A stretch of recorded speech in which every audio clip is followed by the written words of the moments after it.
રાજ્યમાં ઉત્તર માધ્યમિક સ્કૂલોમાં શિક્ષક બનવા માટે આજે ટેટ એચએસની પ્રિલિમ પરીક્ષાનું આયોજન કરવામાં આવ્યું છે। અમદાવાદ, સુરત, રાજકોટ અને ગાંધીનગર સહિત કુલ 6 જિલ્લાના 862 કેન્દ્રો પર પરીક્ષા માટેનું આયોજન કરવામાં આવ્યું છે। સમગ્ર રાજ્યભરમાંથી 1,65,000થી વધુ ઉમેદવારો આ કસોટીમાં ભાગ લઈ રહ્યા છે। બપોરે 12 થી લઈને 3 વાગ્યા દરમિયાન યોજાનારી આ પરીક્ષામાં 200 ગુણની આ પરીક્ષા એમસીક્યુના આધારિત રહેશે, જેમાં ખોટા જવાબ દીઠ નેગેટિવ માર્કિંગ પણ રાખવામાં આવ્યું છે। પરીક્ષાની પારદર્શિતા જાળવવા માટે કેન્દ્રો પર સીસીટીવી કેમેરા અને ઓબ્ઝર્વેશન કડક રાખવામાં આવ્યું છે। શાંતિપૂર્ણ માહોલમાં પરીક્ષા થાય તે માટે પોલીસનો પણ ચુસ્ત બંદોબસ્ત ગોઠવાયો છે।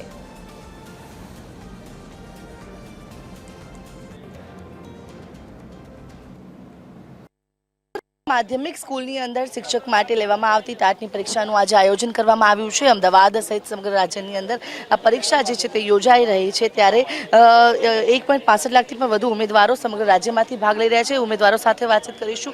કેટલા સમયથી તૈયારી હતી ને આજે જ્યારે પરીક્ષા આપવામાં આવ્યો છે, શું કહેશો? હું લગભગ 2014માં એક્ઝામ આપી ચૂકી હતી, પણ પાસ બી થઈ હતી, પણ સિલેક્શન ન થયું અને ફરીથી હું એક્ઝામ આપવા માટે અહીંયા આવી છું ને મારી લગભગ 2014ની તૈયારી છે। શું કહેશો, જે રીતે આજે પરીક્ષા આપવામાં માટે આવ્યા છો, કયા વિષય માટેની આપની તૈયારી છે? હાયર સેકન્ડરી માટેની એક્ઝામ છે આ 11-12 ધોરણ, બરાબર, એટલે મારી તૈયારી તો સારી છે, હવે જોઈએ। અચ્છા, એટલે આમાં પર્ટિક્યુલર 2 ભાગમાં પરીક્ષા યોજાવાની છે। એક તમારો મૂળ વિષય જે હશે જેના માટે આપ શિક્ષક બનવા માંગો છો, તે કયો વિષય છે? મેઇન વિષય મારો ગુજરાતી છે અને ગુજરાતી માધ્યમમાં આપવાની છે મારે। બિલકુલ, આપ કેટલા સમયથી આ પરીક્ષાની તૈયારી કરો છો ને આજે આ પરીક્ષા આપવા આવ્યા છો, શું કહેશો? વ્યવસ્થાઓને લઈને શું કહેવું છે? મારું આ સેકન્ડ ટાઈમ છે અને મેં જે ફર્સ્ટ ટાઈમ એક્ઝામ આપી ત્યારે હું પાસ થઈ ગઈ હતી, પણ એ ભરતી પ્રક્રિયા એટલી સ્લો છે ને કે જગ્યા હોવા છતાં પણ એ લોકો ભરતી નથી કરતા અને એક્ઝામ વારંવાર લે છે, એટલે બસ એક પ્રોબ્લેમ છે। બિલકુલ, આપ પરીક્ષા આપવા માટે આવ્યો છો, આ પહેલાં પણ પરીક્ષા યોજાઈ પરંતુ ક્યાંક ને ભરતી નથી થઈ રહી, ફરી પરીક્ષા આપવી પડી રહી છે, શું કહેશો? પહેલી વખત તો મેં કોઈ પરીક્ષા આપી જ નહીં, પહેલી જ વાર છું। પહેલાં ભરતી થાય આગળ એના માટે સરકાર કોઈ પ્રોસેસ કરે એ જ। બિલકુલ, તો જે રીતે અત્યારે હાલ જોઈ શકાય છે કે પરીક્ષા કેન્દ્રની અંદર પ્રવેશ છે તે આપવામાં આવી રહ્યો છે। અલગ અલગ 2 ભાગની અંદર આ પરીક્ષા યોજાશે, જેમાં 100 ગુણ પ્રથમ ભાગમાં ઉમેદવારોના પેપર એક સમાન રહેવાના છે, જ્યારે અન્ય જે 100 ગુણ માટેનું હશે, જે તે વિષય માટે તેમણે અરજી કરી છે તેના માટે રહેવાના છે। 3 માધ્યમના 41 વિષય માટે આ પરીક્ષા યોજાઈ રહી છે, જ્યારે ગુજરાતી માધ્યમના 21 વિષય, અંગ્રેજી માધ્યમના 14 વિષય અને હિન્દી માધ્યમના 6 વિષયોનો જે સમાવેશ છે તે થઈ રહ્યો છે।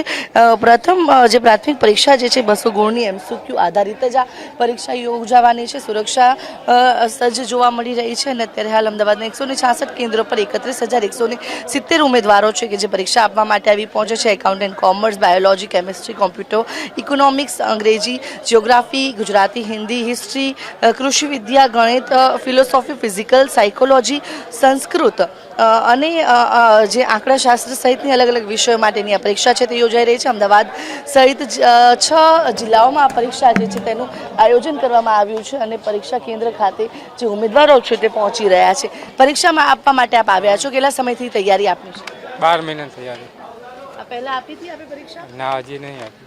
શું લાગે છે, પરીક્ષા આપ્યા બાદ ભરતી ઝડપથી થવી જોઈએ? હા, પરીક્ષા આપ્યા પછી ભરતી ઝડપથી થવી જોઈએ, કારણ કે ભરતી ઝડપથી થતી નથી, એના કારણે બેરોજગારી વધી રહી છે। બિલકુલ, તો ટાટ પરીક્ષાના ઉમેદવારો છે કે જે પરીક્ષા આપવા માટે આવ્યા છે ને તેઓ કહી રહ્યા છે કે ઝડપથી પરીક્ષા તો લેવાઈ રહી છે, પરંતુ તેની સામે ભરતી પણ ઝડપથી કરવામાં આવે। કેમેરા પર્સન તુષાર પરમાર સાથે આયુષી યાજ્ઞ, TV 13 અમદાવાદ।